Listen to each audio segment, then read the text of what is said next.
Hey everyone, SOB from SOB Sims here. I wanted to drop in with a quick update on my upcoming DCS campaign called Century Pacific 2025. First off, a huge thank you to Reflected for his generous video promoting the campaign. If you're watching this right now, there's a good chance it's because you saw his video first. The amount of support I've received from the DCS community has been both humbling and incredibly motivating, so thank you all. Now I'd like to take a moment to give you some background on who I am and clarify some of my qualifications. As Reflected mentioned, I'm a 30-year U.S. Air Force veteran, but I'm not a fighter pilot. In fact, I'm not a pilot at all. About 3 decades ago when I was commissioned, 20/20 vision was still a requirement for pilot selection, and my eyesight had already started to fade by that time. Flying in the military was a lifelong goal of mine, and while I couldn't pursue a pilot role, I was fortunate enough to be selected for undergraduate navigator training.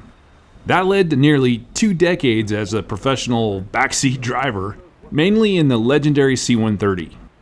I also served as a sensor operator on a small surveillance aircraft supporting Homeland Defense missions. I grew up in San Diego surrounded by the influence of naval aviation. I still have my program from the 1984 Miramar Air Show and remember meeting the legendary CJ Heater Heatley. I had neighbors who were F-14 pilots driving high-end sports cars, and with all that Navy influence, you'd think I would have gone that route. But nope, I ended up in the Air Force. And let me tell you, that's a much better story when there's a beer in hand. Now, here's the twist. My very first set of orders after being selected for U.S. Air Force Navigator flight training, no other than NAS Pensacola, the cradle of naval aviation, where I trained side by side with the Navy. So for the first year and a half of my Air Force career, I was technically in the Navy. And I gotta give credit where it's due. The training was outstanding. The Navy even puts their backseaters in the front seat for the first 8 sorties. But after that year and a half, I knew without a doubt I'd made the right call joining the Air Force.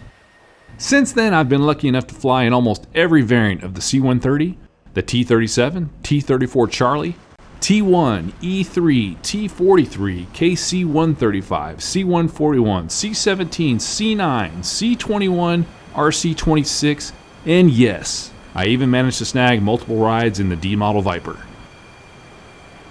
So when you play this campaign, understand that it's not a one-to-one replication of real-world F-16 tactics, techniques, and procedures. And undoubtedly, there will be inaccuracies or other technical details that are out of check with real-life, nitty-gritty procedures in the Viper.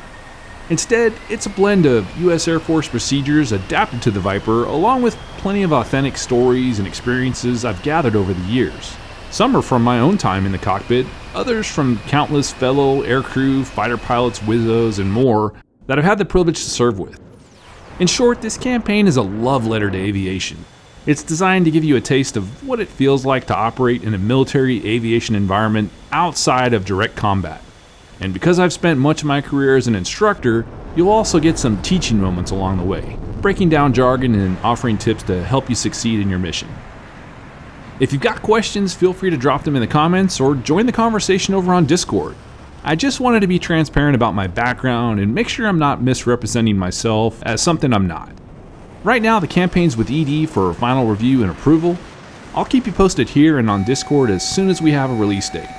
Plus, I'm working with a few more creators to get additional review videos out soon. Thanks for watching, and I hope to see you in the Viper cockpit soon. SOB out.